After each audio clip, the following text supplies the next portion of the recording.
Aecon is proud to be a sponsor of the Women's Infrastructure Network and the 2022 Win Awards program. We congratulate all of the nominees for their tireless work in the infrastructure sector.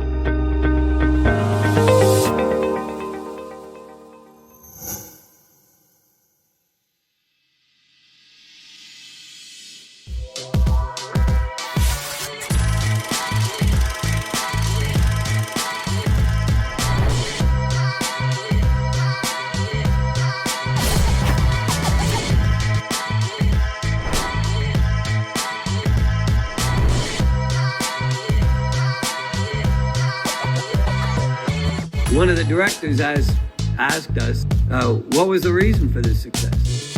He said, it's our culture. He said, it's what we do, but it's more the way we do it and the way we treat people and the way we treat each other.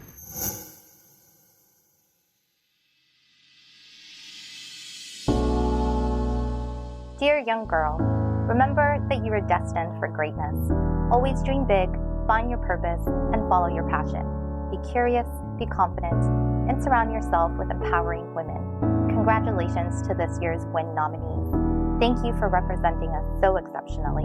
Let's continue to do more to move women forward.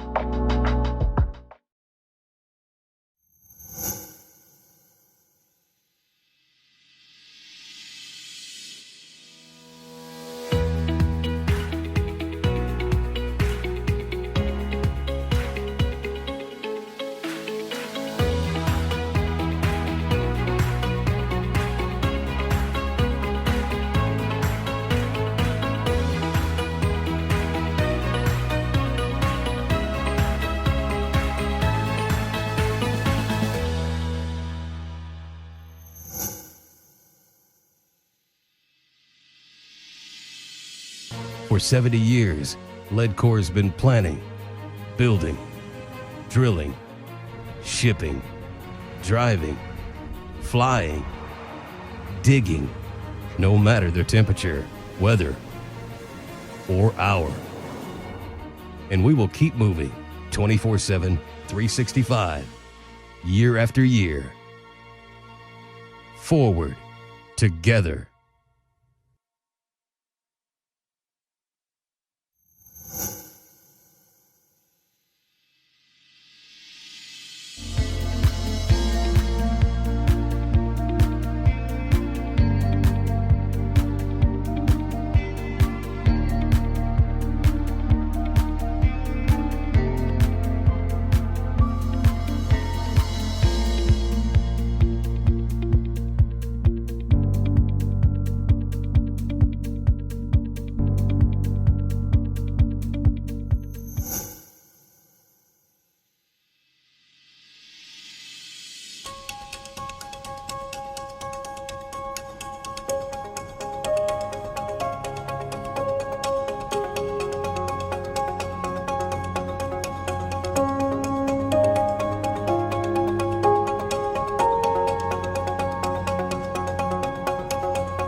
Welcome to the 8th Annual Women's Infrastructure Network Awards. And we're glad you're joining us in celebrating and honoring the successes of hundreds of Canadian women who've been nominated for the WIN Awards.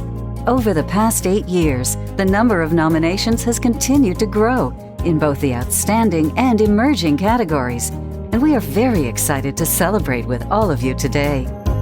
These remarkable women, representing all disciplines of infrastructure projects across Canada, are inspiring the continued advancement of an entire industry and paving the way for generations to come. This year, our call for nominations received another enthusiastic response, showcasing 64 exceptional nominees hailing from across Canada and reflecting a cross-section of sectors in infrastructure. Each nominee has demonstrated exceptional accomplishments in her career and serves as an inspiration to all of us in the industry, showing what true leaders and trailblazers look like.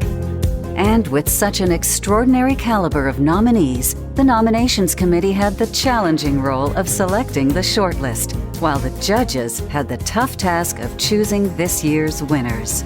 With the strength of your continued commitment and the support from our industry sponsors, we remain steadfast in our commitment to facilitating connections, exchanging ideas, and helping shape the infrastructure sector to reflect our values of equity, inclusion, and diversity.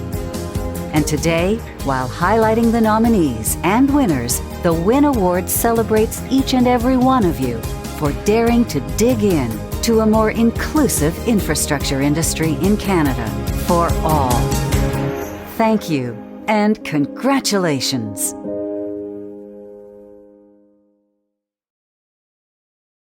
Hello, everyone, and welcome to the 8th Annual WIN Awards program hosted by the Women's Infrastructure Network.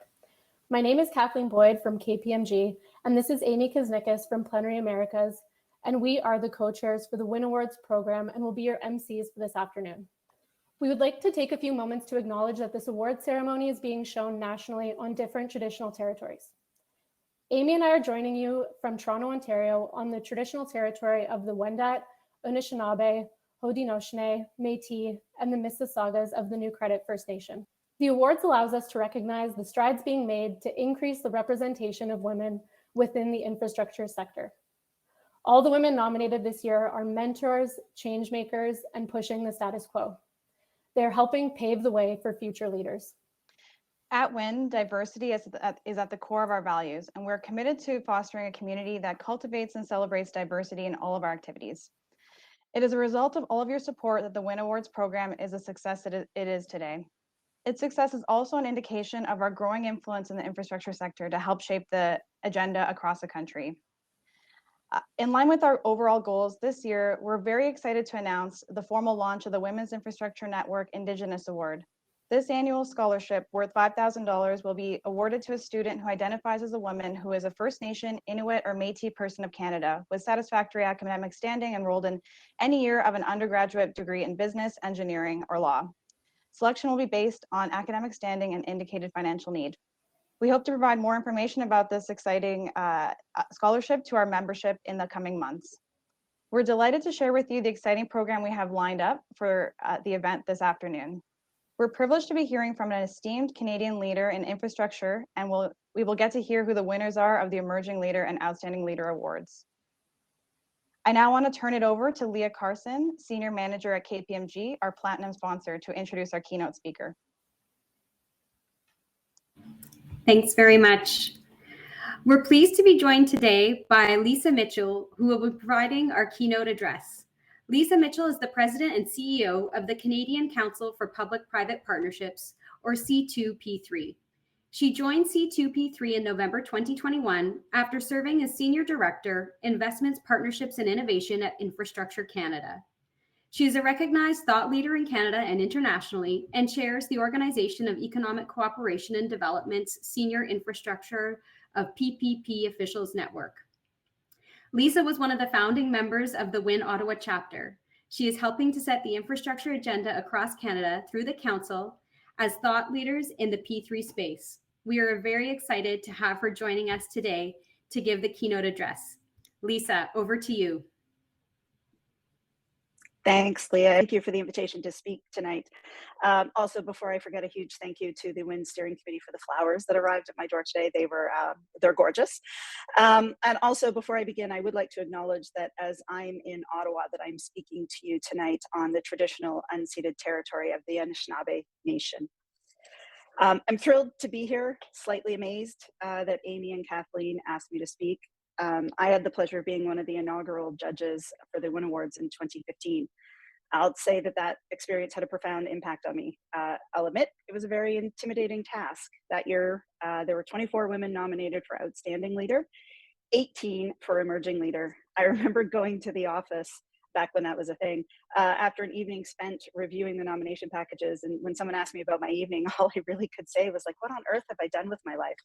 You were 42 women that I learned a great deal about what you've done with your careers, supporting your communities, as well as women in the industry. And there are many of you, I think, in the audience tonight Let me just say you were an impressive lot. At that time, a working mom of two, I couldn't keep a houseplant alive for more than a week, let alone contemplate some of the activities that you all were undertaking. Those first nominees and winners have helped pave the way for other women in the infrastructure sector. Since that inaugural year, I think, the video just said hundreds of women have been nominated by their peers for the leadership honors. I've had the privilege of working with many of you throughout my career, and it's been tremendously exciting to see what you've accomplished and where you're headed next. So to be here tonight actually means quite a bit to me. My involvement in WIN will sound familiar to some. It's a bit of that stop me if you've heard this before scenario. And I think especially for those who had the privilege of listening to Angela Clayton at the WIN event in the fall. A number of years ago, I arrived on site for the C2P3 conference. Godin Sibe was standing at the door, corralling the groups and bringing people into the WIN breakfast. I wasn't registered. She told me registered or not, it didn't matter. They had lots of extra name badges. And I'll never know if this was a formal or informal relationship tag team that the two of them had, but Godin didn't seem to be acting alone. She introduced me to Vicky Turnbull, and she kind of reeled me in. And before I knew it, I found myself engaging with the women of WIN. All of a sudden, my smaller, more narrow infrastructure world in Ottawa opened up to so many other women in the space and so many other areas of the industry. It's how I was introduced to Leah and how the idea of starting the Ottawa chapter was born. I will be 100% honest. Leah and the team are the heart of the Ottawa organization. I had the pleasure of being there at the beginning, but the success of the Ottawa chapter has all been due to their dedication and commitment. The introduction to WIN, the inspiration I derived from the nominees was pivotal for me. I've not had a typical career path, I'd say. I pursued job opportunities often for no other reason other than they sounded interesting, from Air Canada to almost all of the conceivable jobs on Parliament Hill. I was lucky to have heard about the job at PPP Canada. With a policy and communications background, it's easy to apply your skills to almost any subject matter. They were new, they sounded interesting, why not give it a shot? It didn't take long, though, for me to fall in love with the subject matter. And for the first time, I felt like maybe I knew what I wanted to be when I grew up. I won't say it was smooth sailing from there. We all know what happened next. And with the dissolution of PPP Canada, admittedly, I was back to that age-old question of what did I want to be when I grew up? But the opportunity at Infrastructure Canada and now at the council is probably, I guess, the closest I've ever come to having what may be considered a real career path.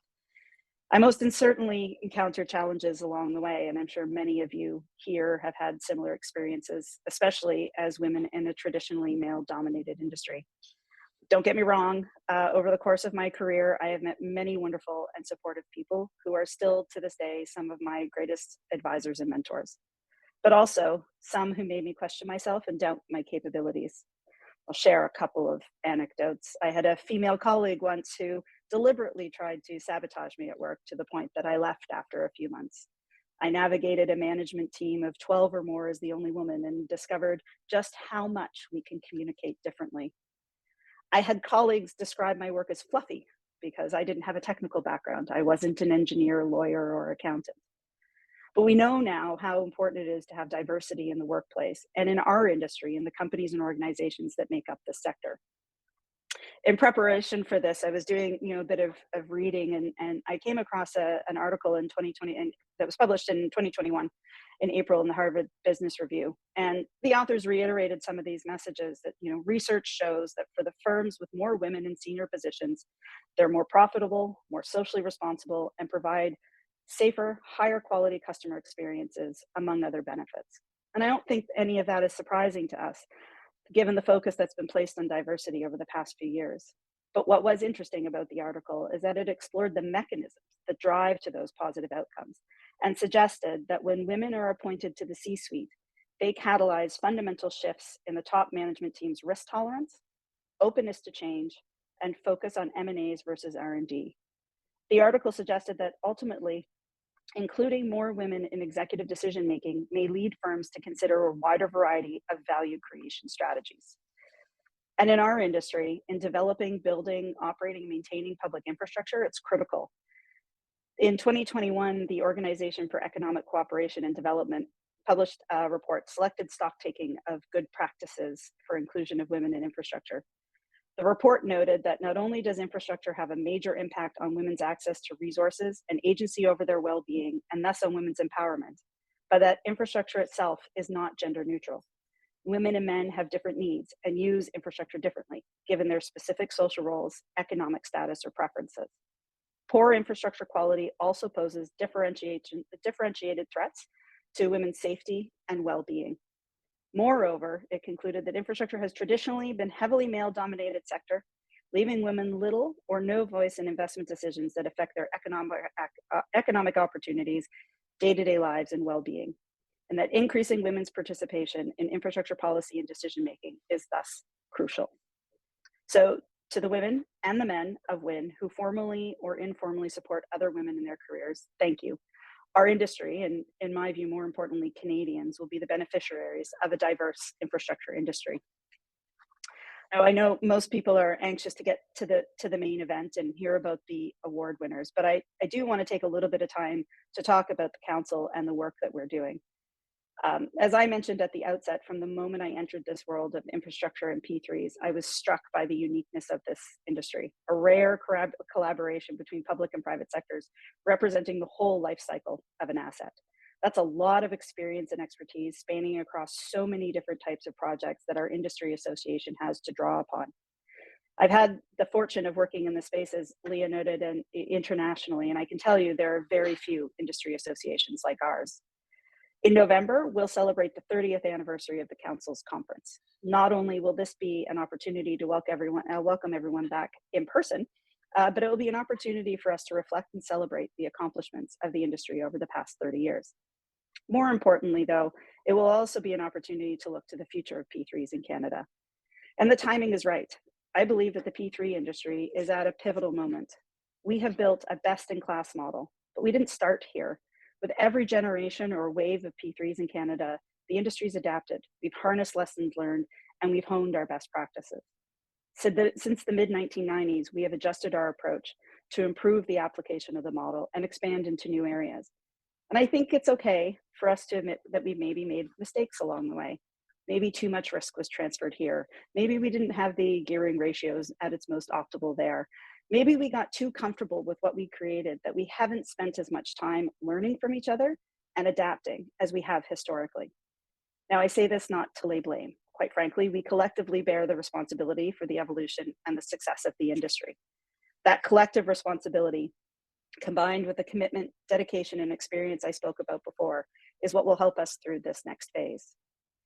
I have always believed that we learn from the good, the bad, and the ugly, especially when it comes to the delivery of complex infrastructure projects. And while we can do our greatest learning sometimes from the latter, we also need to understand and celebrate our successes. Beyond the on-time and on-budget delivery of key public infrastructure assets across the country, P3s have supported the delivery of infrastructure and services to Canadians by bringing a number of other benefits.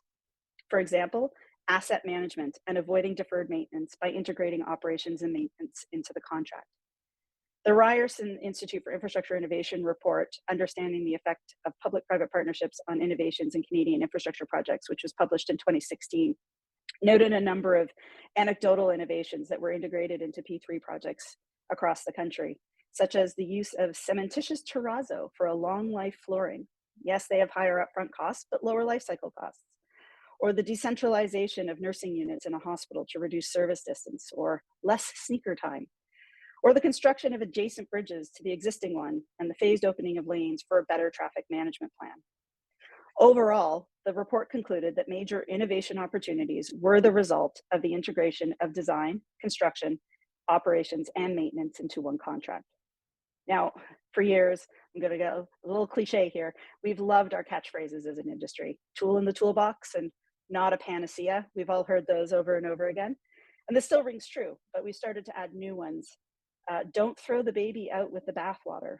And the infamous Mark Twain quote about the exaggeration of his death have recently started to make regular appearances in forums and discussions. Our availability-based models have had great success. We have a portfolio of projects in this country that demonstrate that, and we should not abandon that. But the umbrella, the P3 umbrella globally, is not DBFM and DBFOM alone. We have the opportunity collectively to define our space by being clear about what we aim to achieve and what key attributes we feel are necessary to get there. Whole of life cycle approach, risk transfer to the party best able to manage it, allowing and encouraging innovation and efficiencies, and leveraging private capital as a key enabler. These characteristics aren't new, but by viewing P3s through this lens, rather than through acronyms alone, we can not only be clear about what we stand for as an industry association, but will pave the way for us to explore new asset classes, new approaches to the model, and harness innovative thinking on how best to deliver a project. And the timing is right for these discussions. Infrastructure spending is at an all-time high. The Parliamentary Budget Officer has projected that the federal government alone will spend more than $31 billion in 2022-23, up slightly from the $30 billion projected in spending this fiscal year. Infrastructure spending was also a key feature in the Ontario budget released just a short time ago. But as exciting as these new opportunities are, we can't ignore the past. We can't forget why we turned to P3s in the first place. As I said, P3s have been successful in so many areas: hospitals, schools, highways, bridges. We have a model that works, and we should not be afraid to celebrate that. But the work isn't over when these projects move into the operations and maintenance phase. Harnessing the lessons learned and leading practices when an asset is in use and providing to services to Canadians is just as important as getting through procurement and construction. We have a portfolio of around 300 projects, and over the next 5 to 10 years, some will each reach the end of their contract. While few have thus far, some are closing in, such as the Britannia Mine wastewater treatment facility that the team in Infrastructure BC is preparing for. And as we get closer to more of these reaching this important milestone, how can we work together as an industry to shepherd these projects successfully through this phase? How will we not only prepare for and implement handback, but how do we look at the ex-post analysis from a policy perspective? Did we achieve the value for money our initial analyses suggested? With all this activity in the market, I believe that the Council can play a vital role in supporting our members and the industry more broadly. What drew me to the opportunity to lead the Council is the untapped potential I see of what the Council and the industry can do to support this next phase in Canada's market. Building off the strong existing platform that C2P3 has built over the past almost 30 years, we're looking to do more in a number of key areas. First, we aim to provide opportunities for members to engage in meaningful discussions, to adapt and advance the model, and to highlight regional markets and experiences through the Council's events and platforms. Second, we aim to increase the body of evidence and research that exists to explore new areas of possibilities for P3s, such as new asset classes and new approaches. But we also aim to create a body of statistics that can proactively illustrate the benefits of the P3 model in delivering critical infrastructure for Canadians. And third, we'll engage in activities to advocate for P3s where appropriate and support governments in identifying opportunities and ensure that P3s continue to be a tool. These new activities will help support our members and Canada's market by evolving P3s, growing the industry, and demonstrating how the P3 model can support government's objectives, including tackling climate change, growing the economy, and building resilient infrastructure through the inclusion of long-term operations and maintenance. As I mentioned, in November, the Council will celebrate its 30th anniversary of the conference. We like to think of it as the premier event for the industry writ large. This is an opportunity to not only, as I said, bring everybody back together face to face, but to hear from industry leaders in a relevant and engaging way. So the team and I are currently working along with our sponsors to ensure that the program for this year highlights and tackles the key issues facing the industry. And I do hope that WIN can continue to draw in unsuspecting new recruits while you're there. I'll end here by saying that I am excited about the future and what we can do together. The Council is only as strong as its members, and it will take collaboration to make an impact. We'll continue to look to you to partner on events, research initiatives, and to help us understand and act on the issues that the industry is facing. Before I go, I would like to once again thank you, Amy, Kathleen, Leah, for the warm welcome, and to the rest of the WIN Steering Committee for another wonderful event. And congratulations to this year's nominees and winners. I know from experience that the judges had some very difficult decisions to make. Thank you. Thank you so much, Lisa, for sharing your experiences from your impressive career so far and your thoughts on the future of the infrastructure industry in Canada. You are truly a role model and are helping pave the way for women in the sector. So thank you very, very much for joining us today. Thank you. We have now reached the part of the event we have been waiting for, where we get to celebrate the contributions of the women in our industry. Today, we formally get to celebrate the women who have been nominated and shortlisted. But each and every one of you on this call are making significant and meaningful contributions. I now want to turn it over to Nicole Court, VP of Corporate Affairs from Aecon, one of our gold sponsors, to present the Emerging Leader Award. Thanks, Kathleen. The Emerging Leader Award recognizes an exceptional woman who has distinguished herself early in her career in the infrastructure sector and has showcased herself to be an emerging leader of the infrastructure industry of tomorrow. This year, the Emerging Leader category received 38 nominations from across the country. It is incredible to see the representation across all sectors and geographies. To evaluate the nominees, the nominations committee and judging panel considered their early demonstration of leadership within their profession, high potential, and dedication to the advancement of women in the sector. Now let's hear about each individual shortlisted.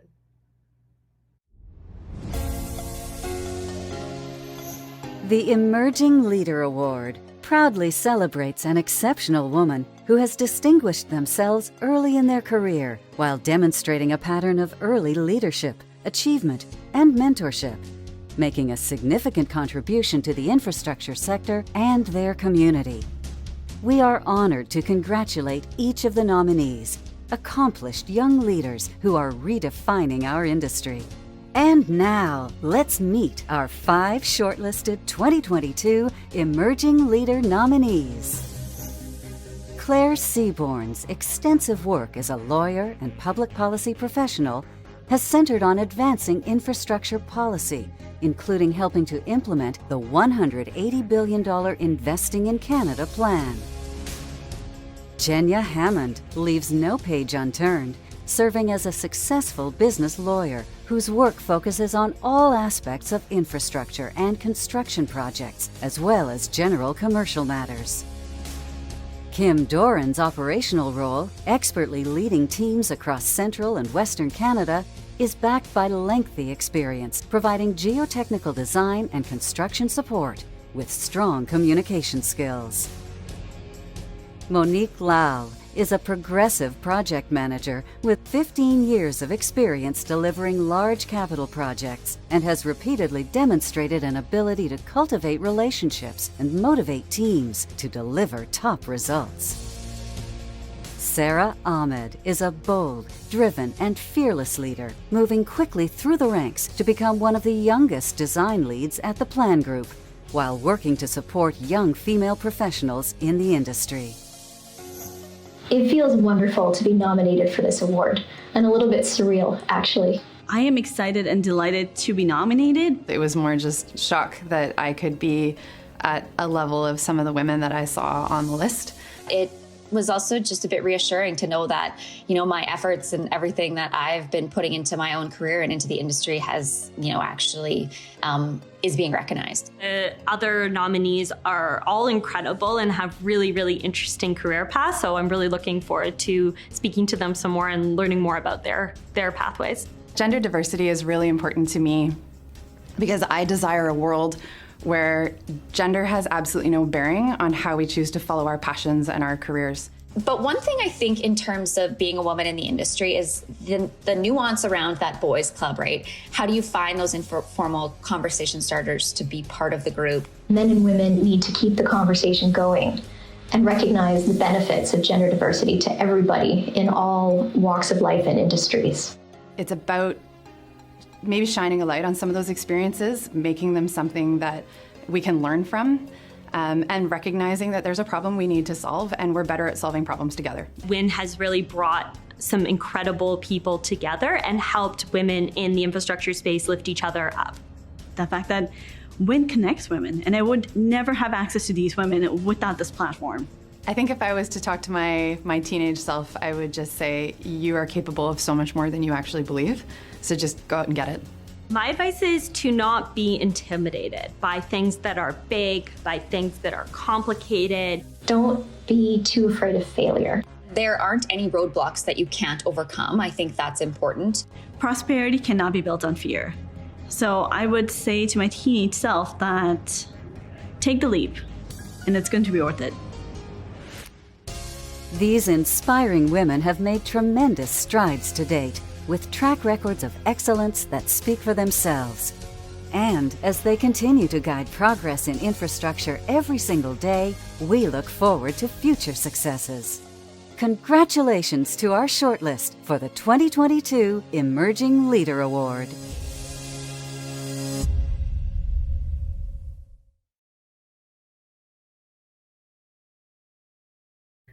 That was impressive. I now would like to welcome up Claire, Jenya, Kim, Monique, and Sarah onto the stage. These women are extremely talented, and I'd like to thank you for sharing your stories, and congratulations to all of you for your nominations.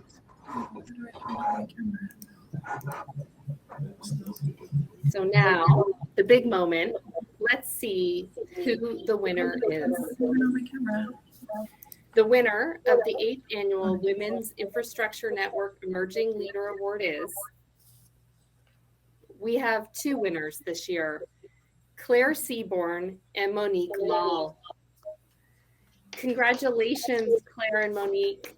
This is an amazing achievement, and it demonstrates how impactful your career has been and how important your support has been as a mentor and as a leader.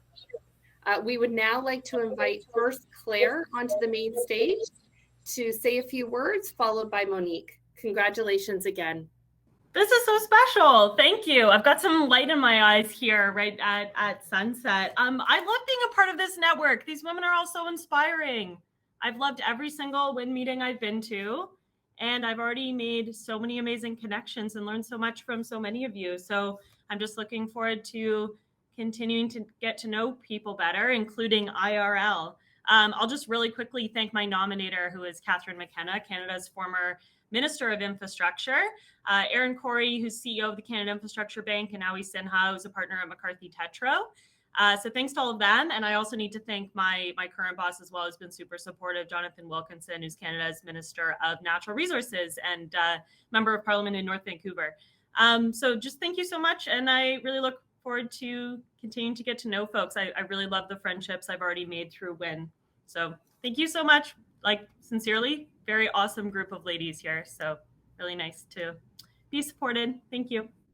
Thanks, Claire. Congratulations. And we'll invite Monique up onto the stage. Congratulations, Monique. Thank you so much. I truly can't express my gratitude for this recognition. I've had the pleasure to meet some of my fellow nominees over the last few weeks, and I really want to extend my congratulations to them as well for their contributions to our industry. Sarah, Claire, Kim, and Jenya, I really hope that our paths cross like as many times as possible in the future. I'm also in absolute awe of the outstanding leaders, and I am really crossing my fingers that I get the opportunity to learn from them as much as I can.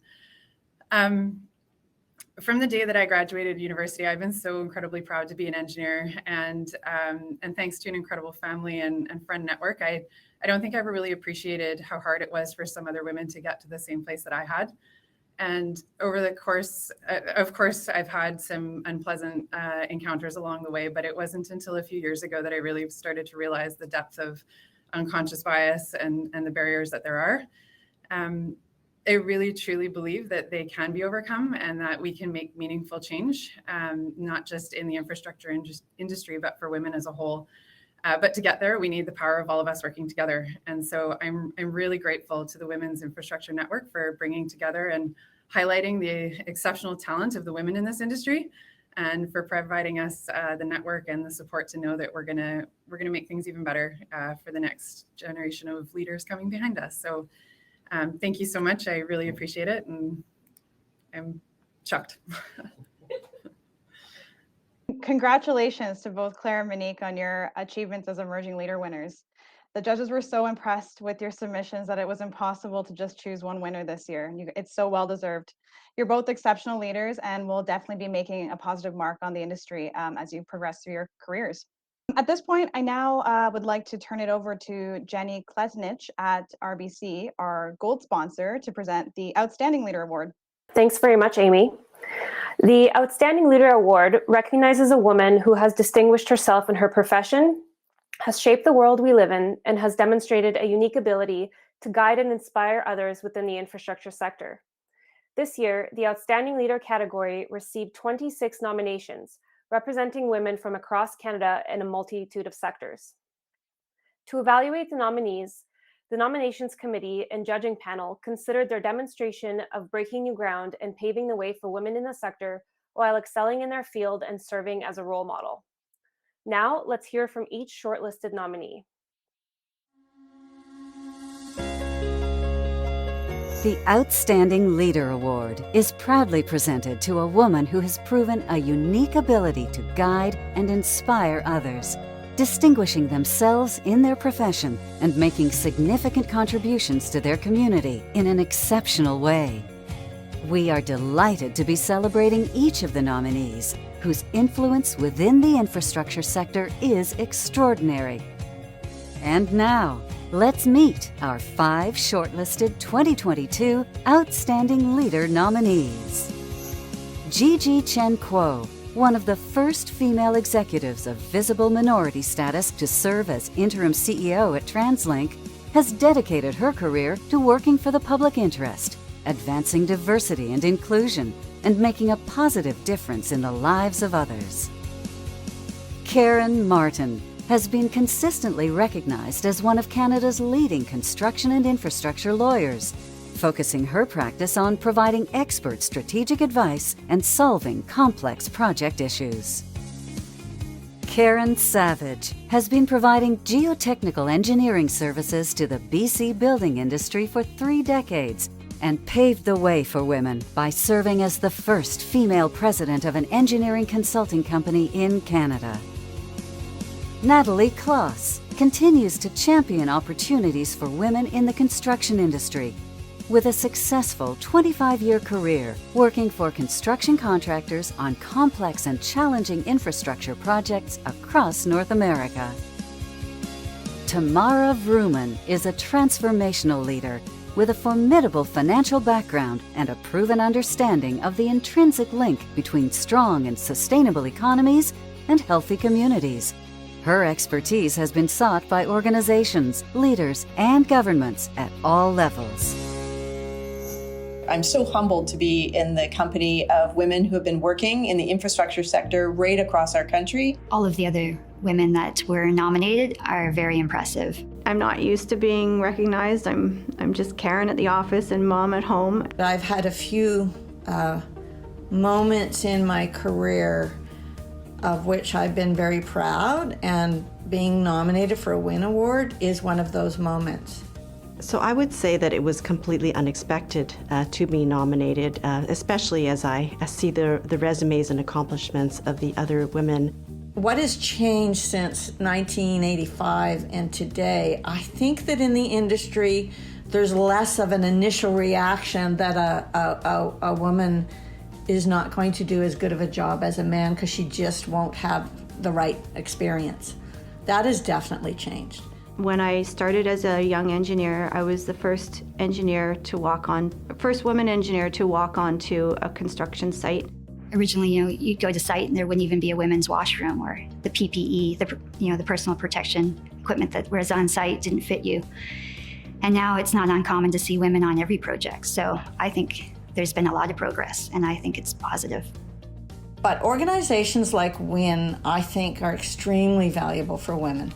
Having the structured opportunity to, pause and take the time to celebrate and to be inspired by other amazing women, I think that it really promotes gender diversity, especially in a traditionally male-dominated field. WIN is vital to getting the network, the perspective, and the role modeling that we need to ensure that we have more diversity, including gender diversity, in infrastructure and infrastructure leadership going forward. To be successful, you're going to need mentorship and support from others, men and women. And I think one of the things that is available now is young women can lean on women with experience as a mentors. Having the mentors who are developing your confidence and also, pointing you in new areas that you might be capable of. That's what I try to do with the individuals that I mentor. Don't feel you have to do it all on your own. Invite others into that conversation sooner. I know I always love it when somebody asks me to help out, and I found that it's not a sign of weakness to ask for help. It's actually a sign of confidence and strength. These remarkable women have inspired us all with their incredible career achievements to date. It's a great honor to celebrate such an accomplished group of trailblazers who are committed to delivering excellence in infrastructure every day. Congratulations to our shortlist for the 2022 Outstanding Leader Award.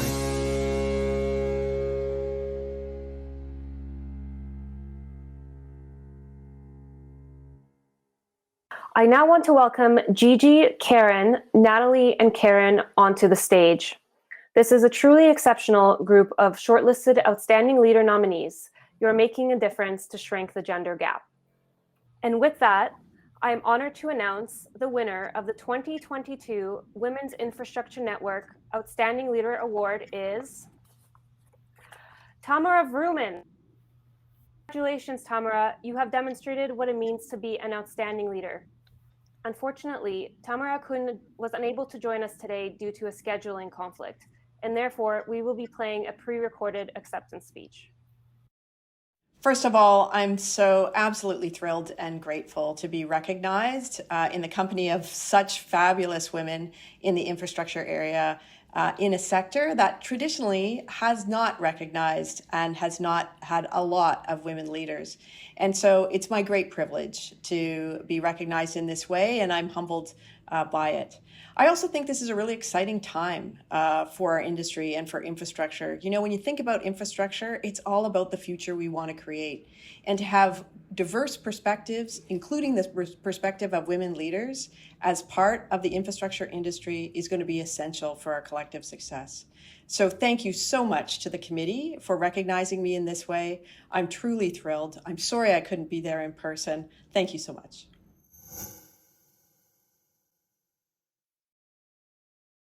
Congratulations, Tamara, and all of our shortlist on this fantastic achievement. This evening has showcased all of the incredible things that are happening across our industry to champion women within the infrastructure sector, and we are so grateful for your continued support of the WIN Awards. Despite the challenges of networking over the past 2 years now, it is encouraging to see that this community rallied together and put forward one of the largest groups of nominees to date. We look forward to your continued support and nominations of women across our industry from all diverse backgrounds. We would like to once again congratulate all the nominees across both categories, including our winners, Claire, Monique, and Tamara. All of you will be entitled to direct a financial contribution to an institution or not-for-profit entity to assist women looking to embark on a career in an infrastructure-related field. Past winners have directed scholarships to organizations ranging from post-secondary institutions to science camps right across the country. We also want to take the time to thank our sponsors and volunteers, without whom this event would not be possible. Their generosity helps make programs like the WIN Awards and the We Win program possible. For those that don't know, the We Win program is designed to support and enhance the skill sets of women in the infrastructure field.